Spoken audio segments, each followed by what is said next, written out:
kind of late in the night, but I want to do an update on this tools for the brake pads. Now this one worked great for just moving the piston on the front. Yeah, I think it was the front.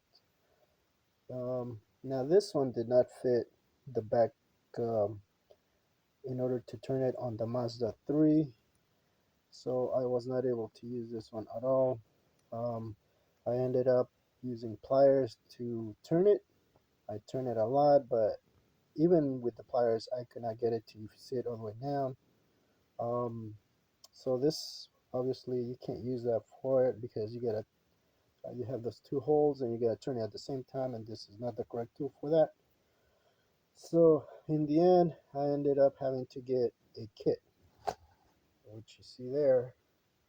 One thing I forgot to mention is when you're doing this, I did went ahead and took the cap off the reservoir just to make it easier to push. Um, if you look at my other video where I'm actually changing the brakes, you'll see that it doesn't take a lot to turn that. If it does take a lot, it's either because you haven't opened that, or if you have a really stuck caliper, obviously that's not going to work too well either. Before I even did that, I opened the nipple a little bit to try and get the uh, brake fluid to come out to see if I could get it finished with the pliers, but it still didn't work. So I just tightened it back on there, and that was for about 5-10 minutes. I didn't want to fight with it, so I ended up having to get the Maddox. I just went to Harbor Freight, got this kit. Normally, I don't like all the different pieces, but in this case, the Mazda 3 has the regular push on the front, and then you have the turning type of piston on the back. Um, on the Toyota that I did years ago, this actually it was hard to push with this because it was the piston on that MR2 is very it's not very deep, so you had to put a lot of pressure and then turn it. It would slip every now and then, but that did work, and that was it. Um, Unfortunately, this time around I can't use it, so that's where this new set came in. Now I'm not gonna do a review on it because you have a lot of other videos people have made about this tool, and it's pretty straightforward if you work on brakes on how to use it. This one has like the number stamp on them, and I was looking through Amazon, and you can get one with a lot more inserts or adapters for like $20 or whatever. That would require me to wait, and I needed it. Um, I just wanted to pick something up. So this one wasn't as affordable as that. It has gone down a little bit in price, but compared to what it was like 2 years ago, which was like 20 20 or $30, I don't know. Now it's like with tax and everything, it's a lot more. But anyways, um, so these numbers are not the same on the other ones you get online. They're you know there were a lot of different reviews. Some had this bent. Normally, if your caliper it's working fine, you shouldn't need to put a big tool on here. As you saw on my previous video where I turned this, it's pretty easy to turn, so you're not really forcing anything, assuming you haven't completely worn down your pads. So this one worked pretty well.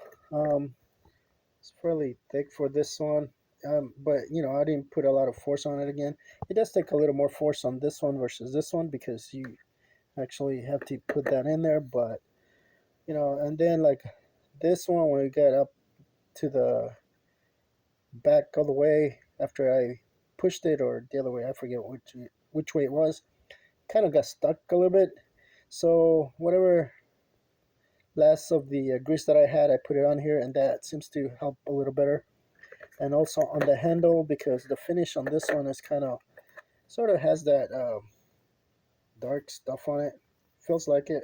It doesn't really come off on your hand, but anyways, that's what that is. So you only get a couple of these inserts, and you do have one that's a 3/8 drive.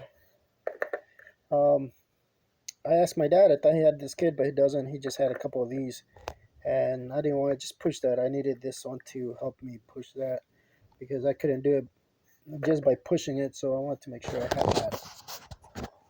Now, one thing I found on my brakes on the what was it, the driver's side? I can't remember which side it was, but whoever put those pads put the inner pad on the outside and the outside inner pad on the inside, and that's another reason why those pads were really um, worn off badly. One was worse than the other, and not only that, but it was making noise, and obviously the pads were installed wrong. So whoever did that, just threw them on there and didn't pay attention to that. So you gotta be careful and make sure that you put the one with the spring inside versus the outside. I remember that's how the first one came out. But when you look at the caliper, if you put the spring on the outside, it doesn't really. There's more of a, what do you call it, a step on the caliper where there's not a lot of space for it. But if you put it on the inside, there's more space on it, so it kind of made sense. Um, that's the way I put them both in there. And I don't have the book for this car, but it seems to be working. So I still have to test it and test drive it and make sure it doesn't make any noise. But I went ahead and lube everything, and that was the only thing I noticed, that it seemed like the pad had been put on the wrong spot.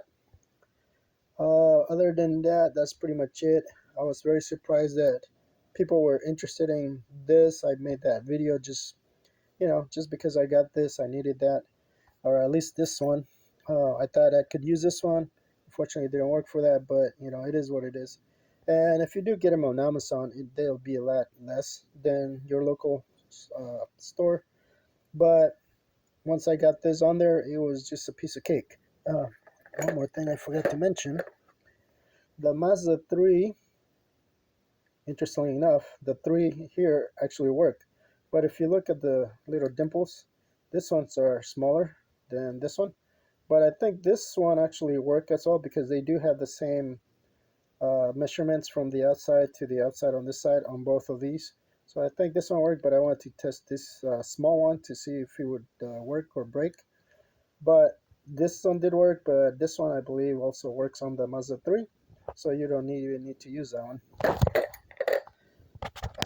So basically, that's pretty much it. They do work, and so you had to hold this one in there once you bring it back, and that's pretty much it. You can do it with your hand. You don't even need a wrench on there.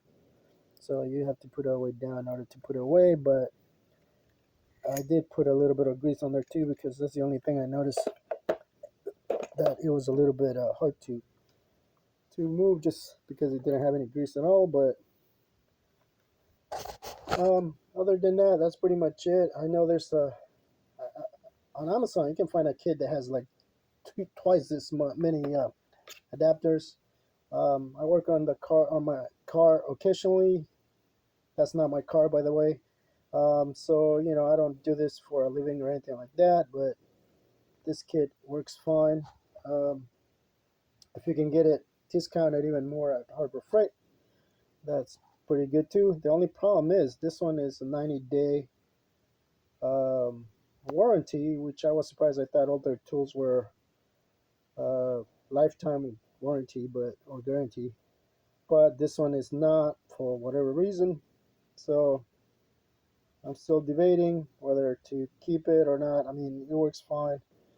Um, Another thing I forgot to mention: my dad just did his front brakes on a Sienna, no 90, not Sienna, Previa, and he was asking me about the compression tool because his car actually has two pistons, and this one is too small, so I need to look for something for that. But I don't need it now. He got it changed and everything, but he also has something like this one, but I gave it back to him because he was doing his brakes. However, I'll be looking for something that's for two pistons.